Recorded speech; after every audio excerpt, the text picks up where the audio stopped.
بسم اللہ الرحمن الرحیم۔ آج الحمدللہ ہماری تلاوت کا آغاز 29ویں پارے سورہ ملک سے ہوا۔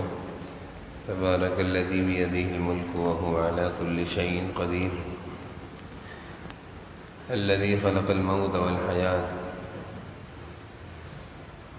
اس سورت کے آغاز میں اللہ تعالیٰ انسان کی زندگی کے مقصد کو بیان فرما رہے ہیں کہ ہم نے جو تمہیں زندگی دی ہے لیبلوکم ایکم احسن عملا، ہم یہ دیکھنا چاہتے ہیں کہ تم میں سے کون اس دنیا کی زندگی میں اچھا عمل کرتا ہے، نیک عمل کرتا ہے، نیکی کی زندگی گزارتا ہے۔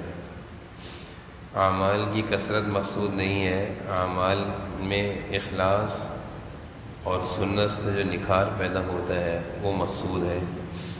عمل جتنا سنت سے قریب ہوگا اور اخلاص کے ساتھ اللہ کی رضا کی خاطر وہ عمل کیا جائے گا، وہ اللہ کو بہت زیادہ محبوب ہوگا، مقبول ہوگا۔ اور اگر کوئی عمل کیا جائے اور اس میں اخلاص نہ ہو، سنت کے خلاف ہو، تو کتنا ہی بڑا عمل ہو، کتنے ہی زیادہ ایسے اعمال ہوں، اللہ کے ہاں قبول نہیں ہے۔ اللہ تعالیٰ یہ فرما رہے ہیں، ہم دیکھتے ہیں ایکم احسن عملا، کہ تم میں سے اچھا عمل کون کرتا ہے، عمل کو خوبصورت طریقے سے کون کرتا ہے۔ اور اعمال میں خوبصورتی سنت اور اخلاص سے آتی ہے۔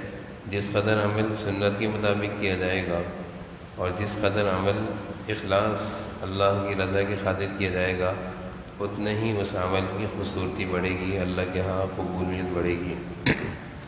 اس کے بعد اللہ تعالیٰ آسمان و زمین اور آسمانوں کی خوبصورتی کو بیان کر رہے ہیں۔ وَلَقَدْ زَيَّنَّا السَّمَاءَ الدُّنْيَا بِمَصَابِيحَ، ہم نے آسمان دنیا کو ستاروں سے سجایا ہے۔ وَجَعَلْنَاهَا رُجُومًا لِلشَّيَاطِينِ، اور ہم نے شیاطین کے لیے کچھ ستارے ایسے رکھے ہوئے ہیں کہ جب شیاطین آسمانوں پر آنے کی کوشش کرتے ہیں تو ہم آگ کے انگاروں کی طرح ستارے ان کو کھینچ کر مارتے ہیں کہ جس سے شیاطین آسمانوں پہ چڑھنے سے بھاگ جاتے ہیں دوبارہ زمین کی طرف۔ پھر آگے اللہ تعالیٰ فرما رہے ہیں وَأَسِرُّوا قَوْلَكُمْ أَوِ اجْهَرُوا بِهِ، کہ تم کوئی بات چھپ کر کرو یا سب کے سامنے کرو، خفیہ کرو، اعلانیہ کرو، اللہ تعالیٰ دلوں کے بھید کو اچھی طریقے سے جاننے والا ہے۔ إِنَّهُ عَلِيمٌ بِذَاتِ الصُّدُورِ، انسان اپنے طور پر یہ سمجھ رہا ہوتا ہے کہ میں کوئی کام یا کوئی بات چھپ کر رہا ہوں اور مجھے کوئی دنیا میں نہیں دیکھ رہا، لیکن اللہ تعالیٰ فرما رہے ہیں کہ ہم تمہیں دیکھ رہے ہوتے ہیں اور ہم تمہاری بات کو سن بھی رہے ہوتے ہیں اور ہمیں معلوم ہوتا ہے کہ تم کیا کر رہے ہو۔ آگے اللہ تعالیٰ کافروں کو متوجہ کر کے خطاب کر رہے ہیں کہ جب تم پر کوئی دشمن حملہ کرتا ہے اور تم جب اپنی موت دیکھ رہے ہوتے ہو تو پھر تمہاری کون مدد کرتا ہے؟ ینصرکم من دون الرحمن، اس وقت تمہاری مدد کون کرتا ہے اللہ کے سوا؟ اللہ ہی ہے جو انسانوں کی مدد کرتے ہیں۔ پھر آگے اللہ فرما رہے ہیں کہ اگر اللہ تعالیٰ روزی کے دروازے سارے تم پر بند کر دے تو پھر کون ہے جو تمہیں روزی دے گا؟ اللہ تعالیٰ ہی روزی کے دروازے سب بند کر دیں کسی پر تو کون ہے جو اس کو روزی کو دے؟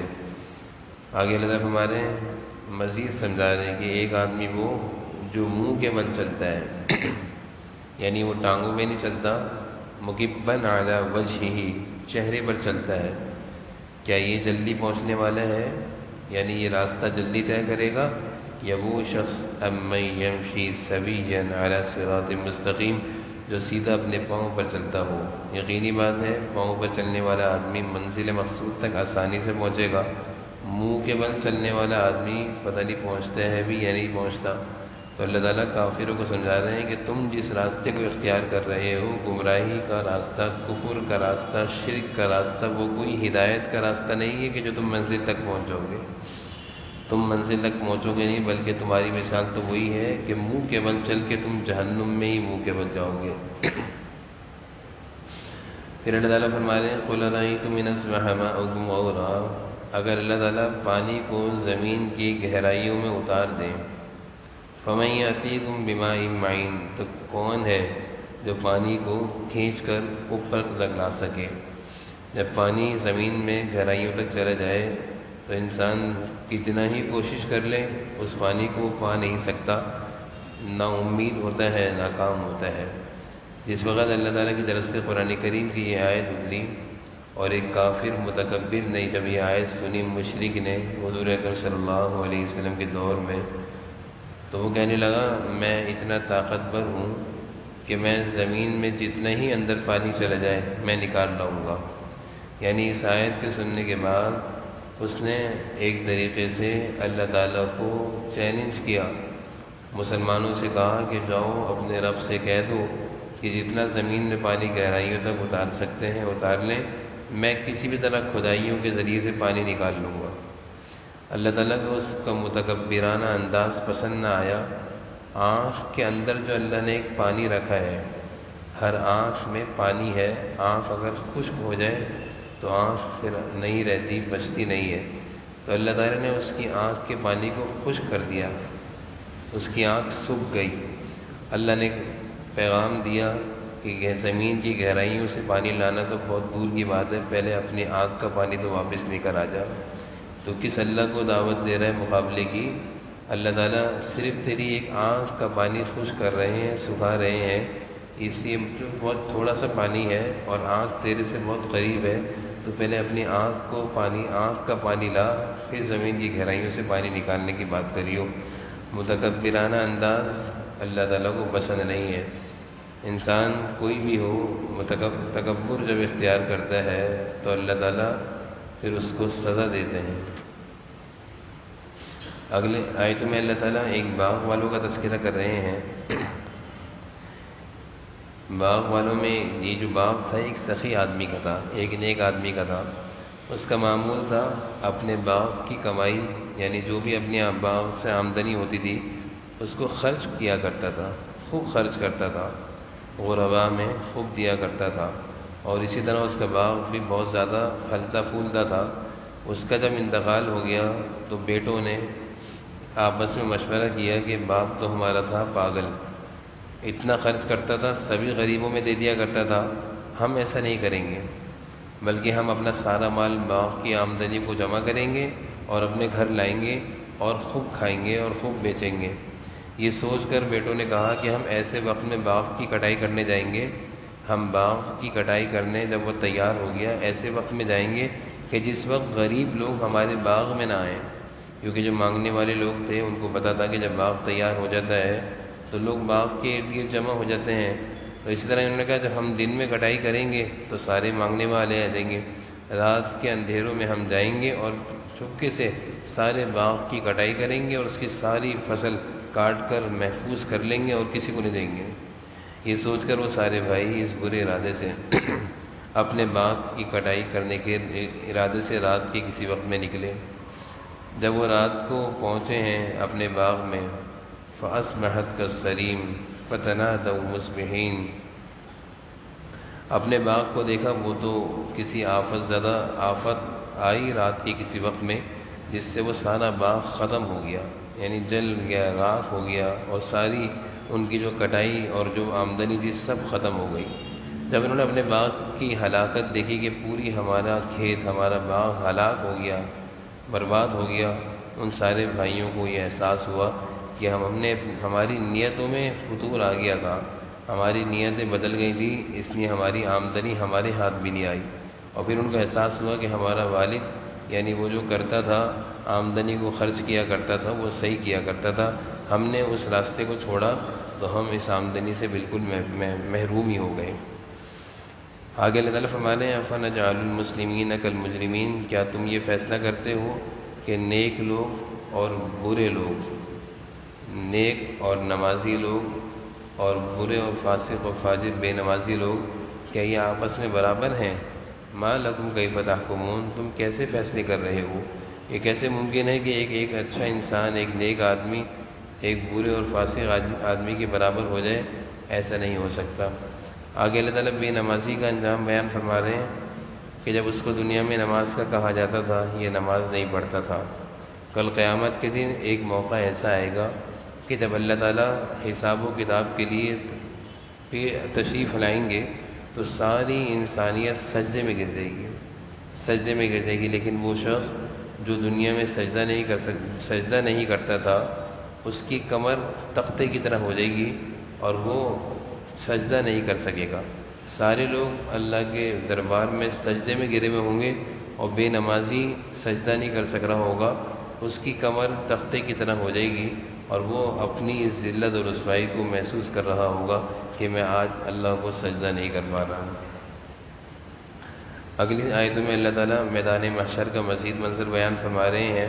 فَأَمَّا مَنْ أُوتِيَ كِتَابَهُ بِيَمِينِهِ فَيَقُولُ هَاؤُمُ اقْرَءُوا كِتَابِيَهْ، کہ جب نیک لوگوں کو ان کا نامہ اعمال سیدھے ہاتھ میں دیا جائے گا تو وہ خوشی سے ہاؤم اقرءوا کتابیہ لوگوں سے کہیں گے دیکھو دیکھو میرا نامہ اعمال میں کامیاب ہو گیا۔ جیسے دنیا میں کوئی بچہ ہو امتحان میں کامیاب ہو جائے، رزلٹ اس کا اچھا ہے تو وہ ساری دنیا کو رزلٹ دکھاتا ہے، خاندان والوں کو دکھاتا ہے اور خوب خوشی اور خوب آوازیں اٹھاتا ہے کہ میں اچھے نمبرات سے کامیاب ہو گیا۔ کل میدان حشر میں بھی یہی منظر ہوگا کہ جو لوگ کامیاب ہو جائیں گے، نامہ اعمال سیدھے ہاتھ میں ملنا علامت ہے کہ اللہ تعالیٰ تم سے راضی ہے، جنت میں بھیجیں گے۔ تو ہاؤم اقرءوا، وہ زور زور سے کہیں گے اقرءوا کتابیہ، پڑھو میرا نامہ اعمال، دیکھو میں کامیاب ہو گیا ہوں۔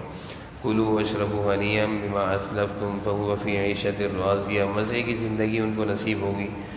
اور پھر آگے اللہ تعالیٰ فرما رہے ہیں وَأَمَّا مَنْ أُوتِيَ كِتَابَهُ بِشِمَالِهِ فَيَقُولُ يَا لَيْتَنِي لَمْ أُوتَ كِتَابِيَهْ، اور کچھ لوگ ایسے ہوں گے جن کو ان کا نامہ اعمال الٹے ہاتھ میں دیا جائے گا۔ یہ علامت ہوگی کہ یہ لوگ فیل ہو گئے ہیں، کہیں گے یا لیتنی لم اوت کتابیہ، کاش کے رزلٹ ہی نہ نکلتا، کاش کے نتیجہ ہی نہ نکلتا۔ جیسے فیل ہونے والا بچہ کہتا ہے کہ کاش کے رزلٹ ہی نہ نکلتا، کچھ ایسا ہو جاتا کہ رزلٹ ختم ہو جاتا، فیل ہو جائے، ایسا کوئی معاملہ ہو جاتا، تو کل قیامت کے دن بھی جو لوگ ناکام ہوں گے وہ بھی یہ کہیں گے لم اوت کتابیہ، کاش کہ یہ نامہ اعمال ہمیں دیا ہی نہ جاتا۔ یعنی ہماری ناکامی کے فیصلے اس میں لکھے ہوئے ہیں، ذلت و رسوائی کے فیصلے لکھے ہوئے ہیں۔ پھر اللہ کی طرف سے حکم ہو گئے ان لوگوں کے بارے میں خذوہ فغلوہ، ان کو پکڑو، زنجیروں میں ٹوپوں میں ڈالو، ان کے گلوں میں زنجیریں ڈالو، ثم الجحیم صلو، اور ان کو جہنم میں داخل کرو۔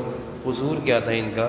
لا یؤمن باللہ العظیم، اللہ پر ایمان نہیں لائے تھے، لا یحض علی طعام المسکین، مسکینوں کو کھانا نہیں کھلاتے تھے، یہ ان کا قصور تھا۔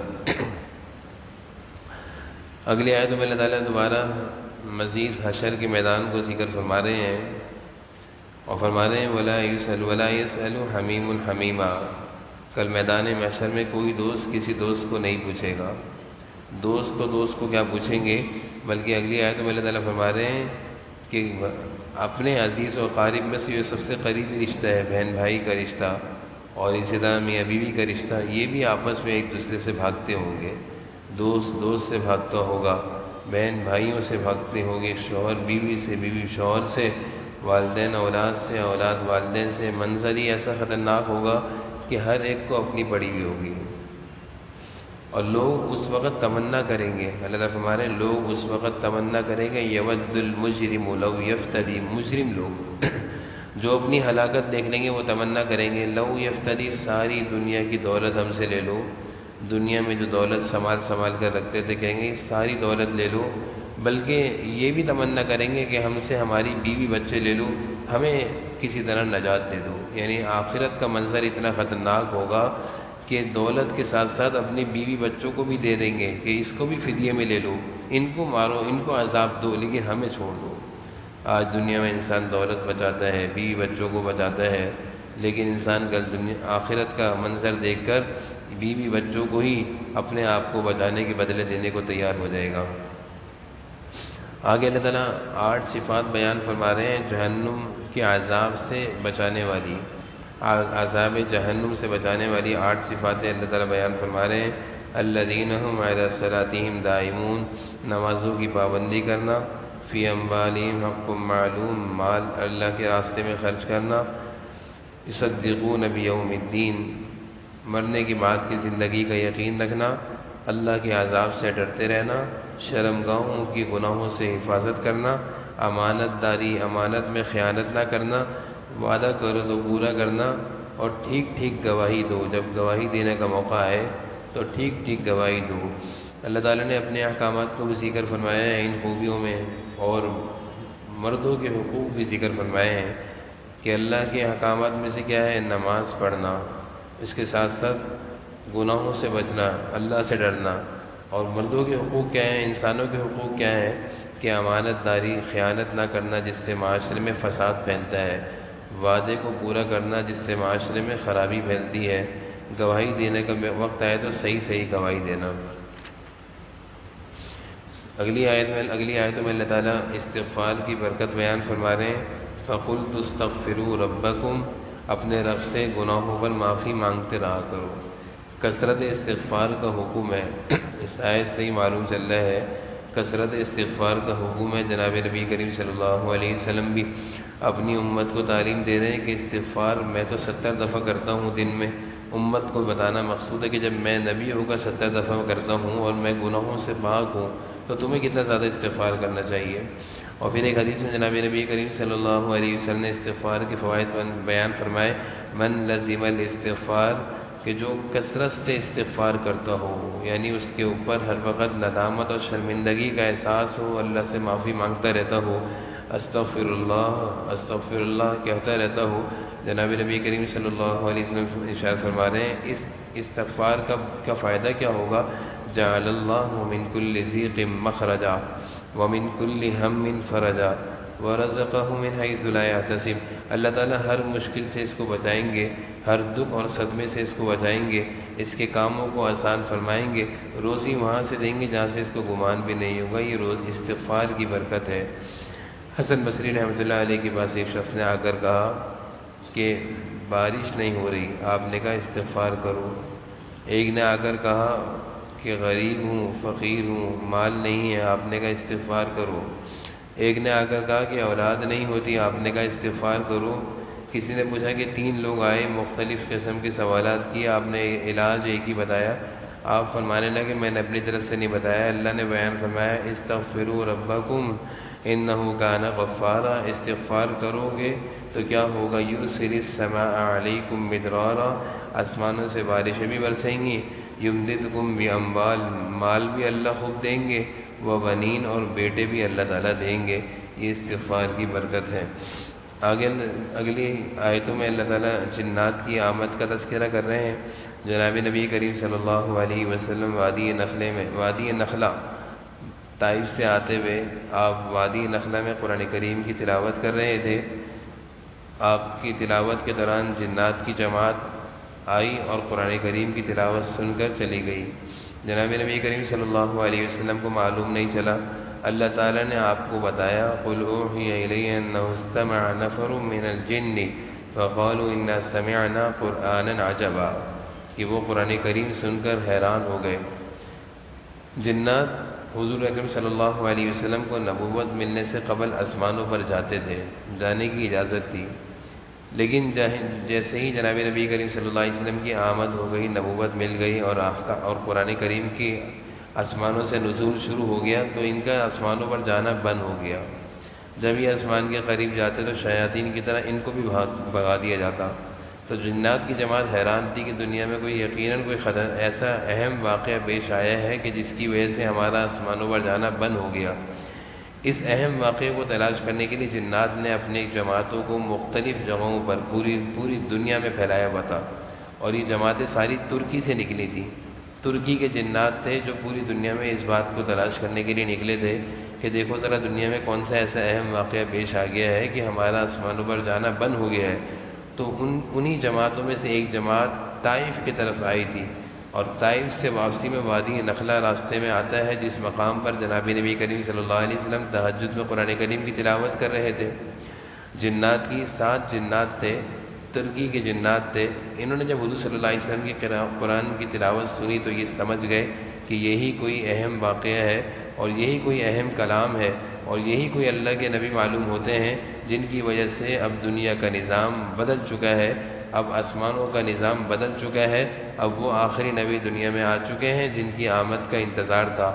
تو یہ جنات کی جماعت ترکی واپس گئی اور اپنے بڑے جنات کو خبر دی کہ ایسا کوئی واقعہ یقیناً پیش آ چکا ہے اور ایسے نبی دنیا میں آ چکے ہیں جن کا ہم نے کلام پاک بھی سنا پھر اس کے بعد جنات کی جماعتیں مختلف اوقات میں حضور اکرم صلی اللہ علیہ وسلم کے پاس آتے رہے اور اسلام قبول کرتے رہے۔ اسی کو ایک موقع پر عبداللہ بن مسعود رضی اللہ عنہ فرماتے ہیں کہ ایک دفعہ حضور صلی اللہ علیہ وسلم مجھے اپنے ساتھ لے گئے اور ایک جگہ مدینہ سے کچھ باہر ویرانے میں آپ نے مجھے کہا کہ عبداللہ اس جگہ کھڑے رہنا، اس جگہ سے ہلنا نہیں، اور میرے چاروں طرف آپ صلی اللہ علیہ وسلم نے ایک دائرہ بنا دیا، جیسے لکڑی سے مٹی پہ لکیر کھینچتے ہیں، تو کہا کہ اس دائرے سے باہر نہیں آنا۔ جنات سے حفاظت کے لیے آپ صلی اللہ علیہ وسلم نے ایک دائرہ بنا دیا تاکہ جنات تمہیں نقصان نہ پہنچائیں۔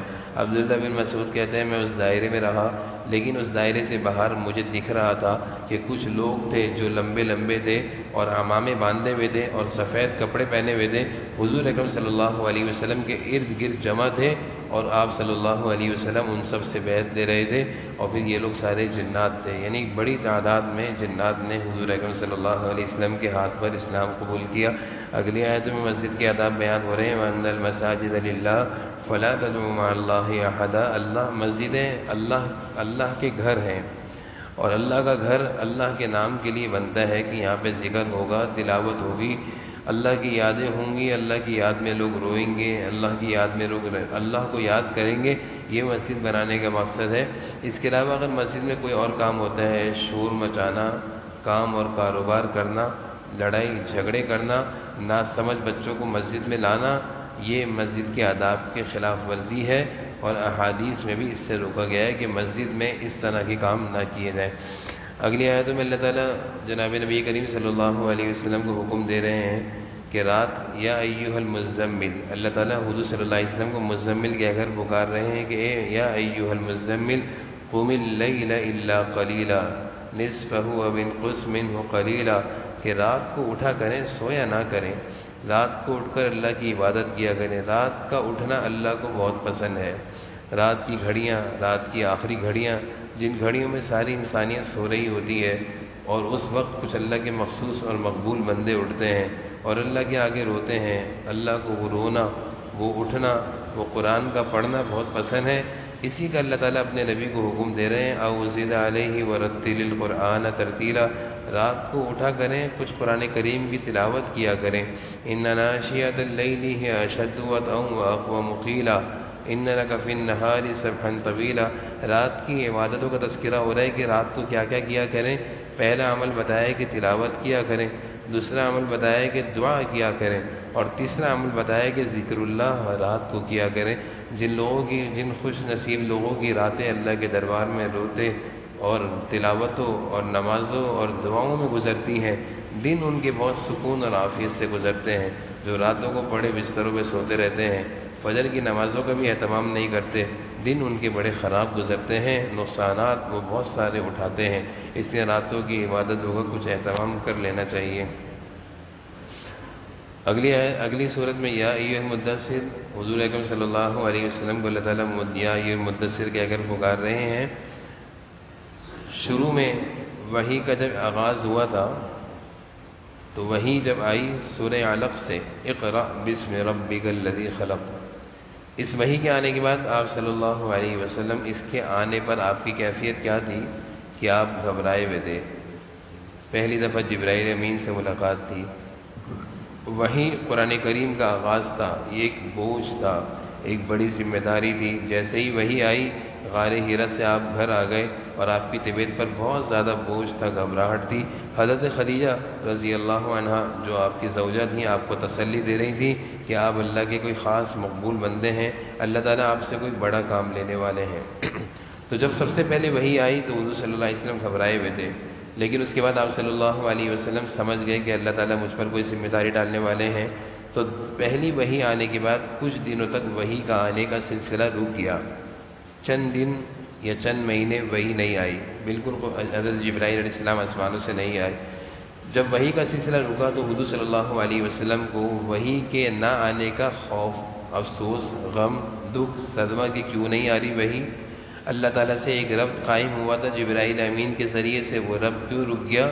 یعنی ایک سلسلہ شروع ہوا تھا، وہ سلسلہ کیوں رک گیا؟ یعنی جب انسان ہے قرآن کریم کی تلاوت کرتا ہے تو ایک لذت ملتی ہے، اور جب رک جائے سلسلہ تو ایک بے چینی ہوتی ہے۔ یہی حال حضور صلی اللہ علیہ وسلم کا ہوا۔ آپ صلی اللہ علیہ وسلم پریشان رہتے تھے۔ ایک موقع پر آپ صلی اللہ علیہ وسلم اسی غم میں، افسردگی میں چادر اوڑھے لیٹے تھے کہ اب کیوں اللہ تعالیٰ وحی نہیں بھیج رہے، اب کیوں جبرائیل نہیں آ رہے، اب کیوں اللہ تعالیٰ سے مجھے ہم کلامی اور باتیں نہیں مل رہی۔ اسی طرح اسی کیفیت میں، اسی غم اور اسی سوچ میں چادر اوڑھے لیٹے ہوئے تھے۔ اللہ تعالیٰ نے حضرت جبرائیل کو بھیجا، اور دوسری وحی جو آئی ہے وہ یہ ہے جس میں اللہ تعالیٰ مخاطب کر رہے ہیں، یا ایھا المدثر، اے چادر اوڑھے ہوئے، یعنی حضور صلی اللہ علیہ وسلم کو مخاطب کیا جا رہا ہے، قم، اٹھ جائیے، فانذر، اپنا کام شروع کریے، لوگوں کو ڈرائیے، وربک فکبر، اللہ کا تعارف کرائیے۔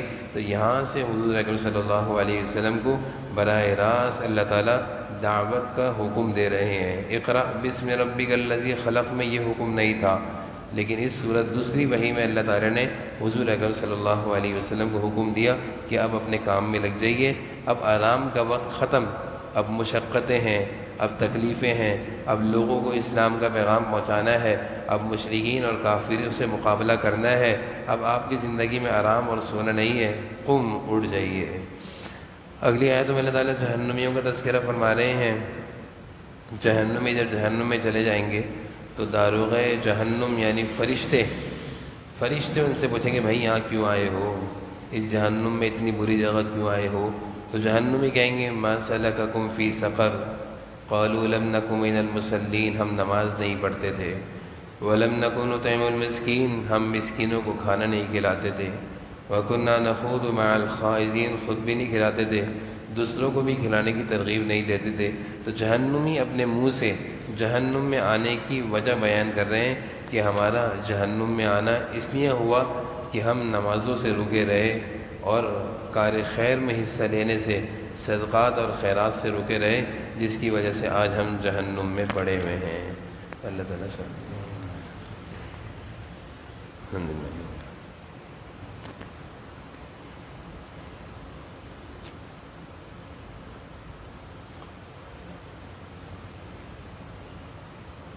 صلی اللہ تعالیٰ علیہ وسلم۔